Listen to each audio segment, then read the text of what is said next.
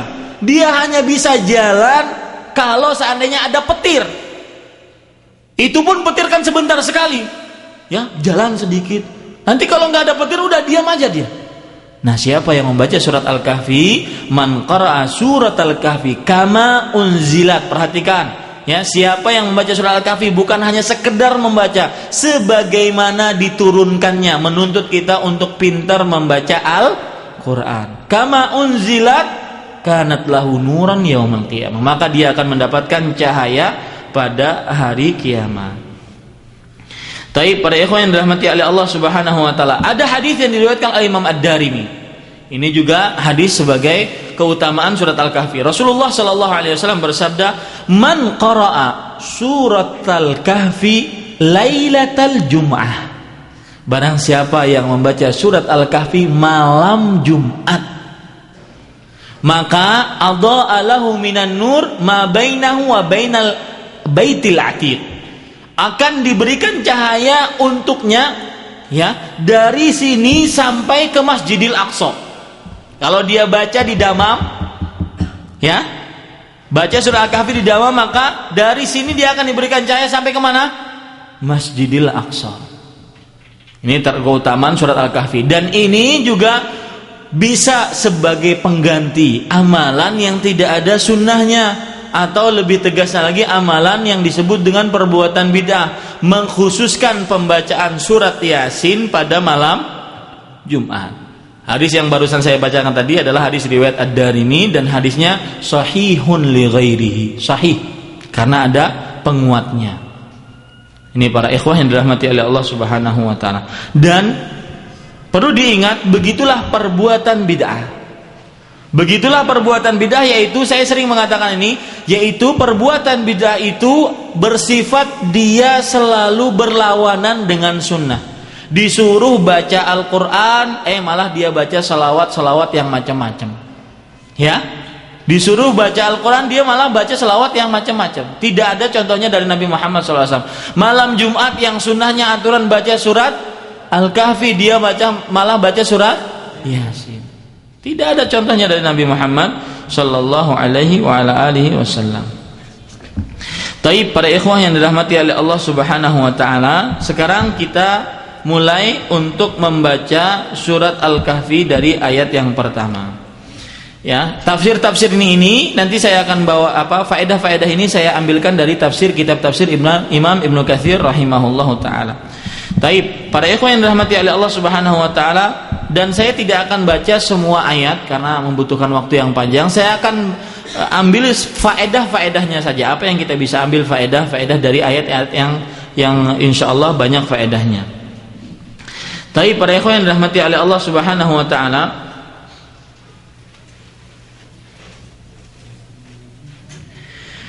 Allah Subhanahu wa taala berfirman di dalam surah Al-Kahfi ayat yang pertama, a'udzubillahi minasyaitonirrajim, bismillahirrahmanirrahim, alhamdulillahilladzi anzala ala abdihil kitaba wa lam yaj'al lahu iwaja. Artinya, segala puji bagi Allah yang telah menurunkan kepada hambanya Alkitab, yaitu Al-Quran, dan dia tidak mengadakan kebengkokan di dalamnya. Para ikhwan yang dirahmati oleh Allah Subhanahu wa taala, Imam Ibnu Katsir rahimahullah mengatakan bahwasanya ada beberapa surat, dan sudah kita sebutkan tadi ada 5 surat Allah Subhanahu wa taala di dalam Al-Qur'an memulai ayatnya dengan ucapan apa? Alhamdulillah. Ya, memulai ayatnya dengan ucapan alhamdulillah. Maka beliau mengatakan, fa innahu al-mahmudu ala kulli hal wa lahul hamdu fil ula wal akhirah. Sesungguhnya Allah adalah zat yang paling pantas dipuji dalam setiap keadaan. Walahul hamdu fil ula wa fil akhirah. Dan segala puji bagi Allah baik di dunia ataupun di akhirat. Atau segala puji bagi Allah di awalnya dan di akhirnya.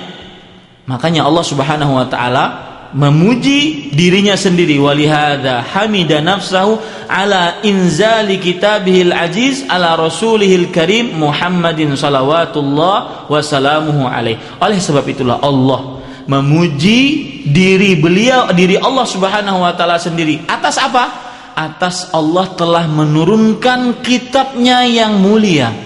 Kepada siapa? Kepada Rasulnya yang mulia, yaitu Muhammadun salawatullah wa salamuhu wa barakatuhu alaih.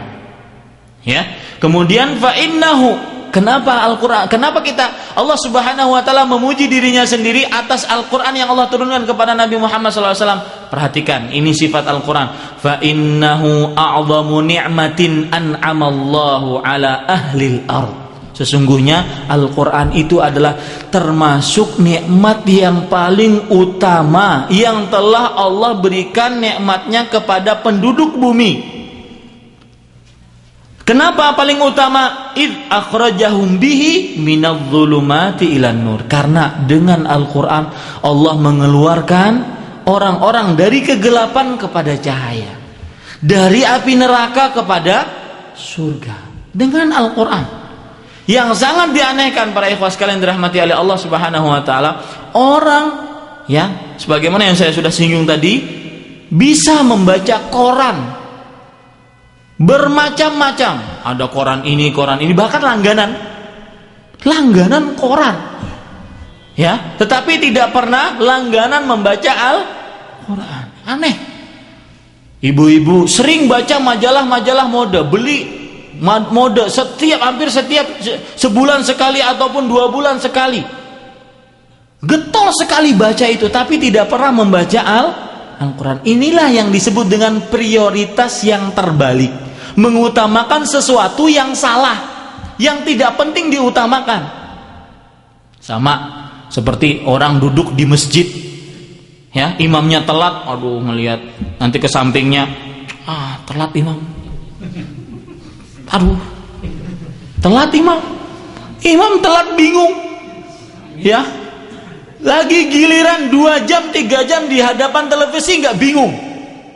Padahal orang kalau duduk di masjid, mulai dia duduk saja Allah Subhanahu wa taala Rasulullah SAW memberitahukan bahwasanya malaikat akan berdoa selama dia duduk di masjid. Mulai dari duduk dia di masjid, Allahumma ighfir lahu, Allahumma arhamhu. Ya Allah, ampuni dia, ya Allah, rahmati dia. Coba yang sering-sering ke masjid itu dirasakan di dalam hati, ya Allah, alhamdulillah sekarang malaikat doakan saya, kabulkan amalan saya. Yang belum pernah ke masjid, yang belum pernah kenalan dengan karpet masjid, ke masjid. Ya subhanallah, para ikhwan yang dirahmati oleh Allah Subhanahu wa taala. Kemudian para ikhwan yang dirahmati oleh Allah Subhanahu wa taala, jadi di dalam ayat ini, ayat yang pertama, kenapa Allah Subhanahu wa taala memuji dirinya sendiri? Karena Allah telah menurunkan sebuah kitab yang sangat agung, yang mana dengan kitab tersebut manusia keluar dari kegelapan menuju kepada cahaya. Al-Quran satu-satunya kitab yang tidak pernah salah walau 1 huruf pun. Dan di dalamnya ada hudan warahmah. Di dalamnya ada apa? Petunjuk dan kasih sayang. Ya, dan rahmat Allah Subhanahu wa taala. Ini para ikhwan yang dirahmati oleh Allah Subhanahu wa taala. Taib, para ikhwan yang dirahmati oleh Allah Subhanahu wa taala, kalau kita lihat ya, Al-Qur'an juga Allah Subhanahu wa taala telah menjelaskan tentang Al-Qur'an ini bahwasanya Al-Qur'an itu mudah. Allah Subhanahu wa taala berfirman, "Walaqad yassarnal Qur'ana lidzikri fahal min muddakir." Artinya, sungguh kami telah mudahkan Al-Quran untuk diingat, tapi apakah ada yang mengingatnya? Jadi Al-Quran itu mudah. Maka ini bantahan yang tegas dari Allah Subhanahu wa taala untuk orang-orang yang mengatakan, saya dari SD belajar Al-Quran, babel banget, gak bisa-bisa. Ya, suruh baca zal itu gak bisa, bisanya zai, zalikal kitab. Ya, kemudian habis itu ya udah, karena saya sering dimarahin oleh tuan gurunya, saya nggak ngaji lagi sampai sekarang umurnya 50 tahun nggak pernah ngaji. nggak bisa baca Quran. Lah 50 tahun hidup di dunia nggak bisa baca Al-Quran, lah ngapain di dunia itu? Ya? Apa cuma gebengkel aja? A'udzubillah. Subhanallah para ikhwah sekalian. Ya. Kalau giliran lagi kerja semangat. Ya. Orang yang lagi kerja di sini ada apa? Pulpen, ada obeng, ada macam lengkap. Heboh banget pokoknya. Lengkap. Ya. Rutubah juga kerja. Ya, ini Pak. Tapi giliran untuk kehidupan di sana di akhirat yang kata Allah Subhanahu wa taala khairun walal akhiratu khairun wa abqa.